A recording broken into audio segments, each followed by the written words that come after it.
नमस्ते. बरं, नाव काय तुमचं? वैशाली रमेश नवगिरे. ओके.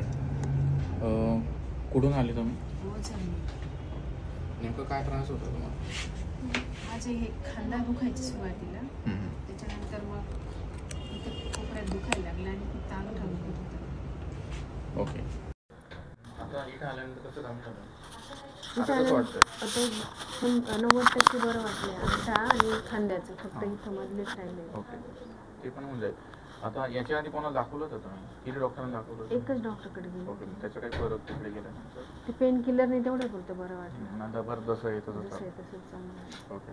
आता झालं काय होतं, तुमच्या मानेमध्ये C4, 5, 6 मध्ये गॅप होता. तिथून रक्तपुरवठा फ्रेंच, छाती, पाठ, शोल्डर, टेनिस एल्बो आणि पंजाला आणि हाताला होत नव्हतं. आता ह्या ठिकाणी ब्लड सर्क्युलेशन खूप कालावधीपासून ब्लड सर्क्युलेशन नव्हतं. इथे जो इंटरनल जे मांसपेशी, बोन्सपेशी त्या सुकल्या गेल्या होत्या. म्हणजे ब्लड सर्क्युलेशन न झाल्यामुळे झीज झाली. तेव्हा आपल्याला वरदान दिले, दिवसभरात हजारो सेल क्रिएट होता, रात्रीतून त्या रिजनरेट होतात. पण या ठिकाणी ब्लड सर्क्युलेशन कमी झाल्यामुळे इथे मल्टिपल डे झीज होत गेली. एवढी झीज झाली की इंटरनल जो पार्ट आहे तो डॅमेज झाला. पण याचं जर बऱ्याच ठिकाणी जर MRI केला, एक्सरे केला तर बरेच डॉक्टर म्हणतात याचं ऑपरेशन करा. हाड घसलं गेलं, खराब झालं ते काढून टाका, किंवा इंटरनल काही इंजुरी जे असेल ती रिकवर करा. पण त्याच्यावरती डायरेक्टली ट्रीटमेंट जरी केली तर फरक पडत नाही, जोपर्यंत त्याचं मूळ सापडत नाही. पण आपल्याकडे हा आजार परमनंटली सॉल्व्ह केला का, की ब्लड सर्क्युलेशन चालू केलं, सेल्स रिजनरेट केलं, डेव्हलप केलं, प्रॉब्लेम सॉल्व्ह झाला. तसंच तीच नस परत एल्बोला कनेक्ट होते, बरोबर. ती नस याला एल्बोला कनेक्ट असल्यामुळे जी जास्त प्रमाणात होत गेली, सेल्स रिजनरेट नाही झाल्या, तुमचे टेनिस एल्बोचा आजार तयार झाला. पण आपण काय केलं, ब्लड सर्क्युलेशन कंटिन्यू केलं, झीज भरायला लागली, त्याच्यामुळे तुमचा तो पण प्रॉब्लेम कव्हर झाला. म्हणूनच झीज भरायला लागली. आता जेव्हापर्यंत बऱ्याच पेशंटचं काय होतं, ते स्पेशलिस्टला दाखवलं तर ते याचाच एक्सरे करतील, MRI करतील, याचाच एक्सरे करतील, MRI करतील, त्याशिवाय ट्रीटमेंट करत. पण याचं जर मूळ जर सापडलं नाही, निदान जर नाही झालं, तुमचा आजार बराच होत नाही. बऱ्याच ठिकाणी असं पण आपल्याला त्याची समस्या नाडी परीक्षण होतं. समज 2 मिनिटात जवळजवळ 99% आम्ही पेशंट आम्ही MRI न बघता डायरेक्ट सांगतो की काय झाले, नंतर आम्ही MRI बघतो, बरोबर. जसं हा तुमचंच आम्ही तसं निदान केलं, तुम्हाला फरक. आजपर्यंत मी काही एक तरी गोळी दिली का, स्टेरॉइड दिलं, पेन दिलं, काहीच नाही. बिना मेडिसिनचं तुम्हाला एवढं कव्हर केलं. पण नियमात राहणं गरजेचं आहे. जोपर्यंत झीज भरत नाही त्याला झटका देणं, उठण्यापासून तो हात खाली टेकवणं, त्या कुशीवर झोपणं बंद ठेवायचं. यातच ह्या आजारावरती बाहेर मेडिसिन झालेलं तयार झालेलं समजलं. पालतं पाहिजे.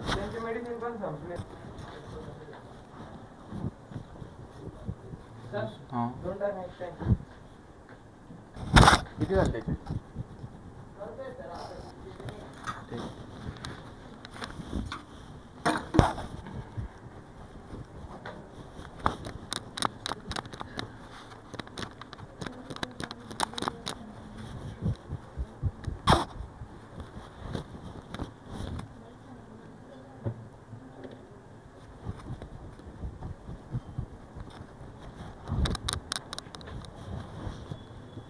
इकडे माझ्याकडे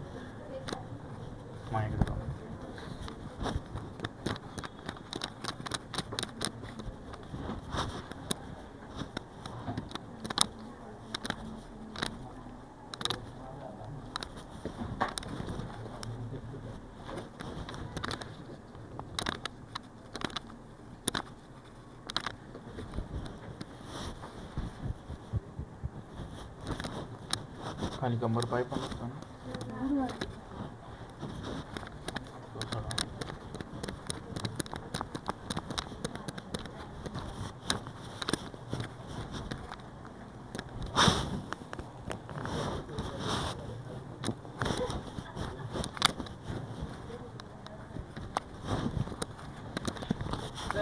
हो,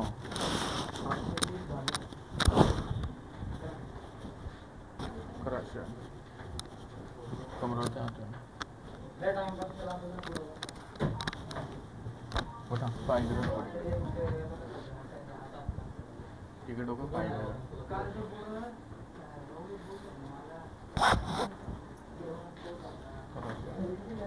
कान कान कान या कान माझ्याकडे अशी आहे का ना.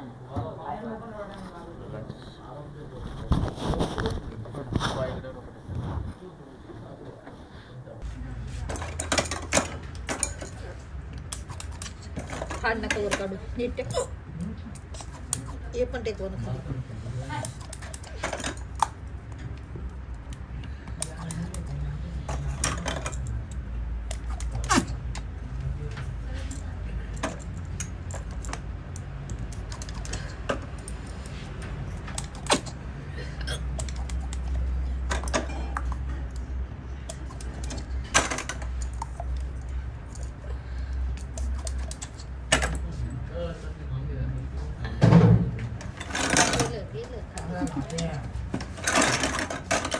सर्व व्यवस्थित झोपा.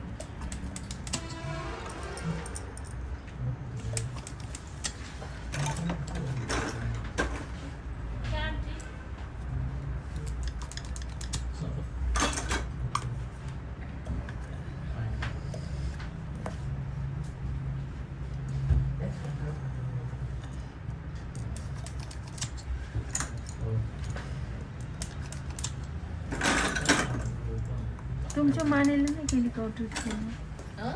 ट्रीटमेंट नाही घेतली का कशाला? मानेची शिस्त मी गेले. मग फरक पडला? हम्म.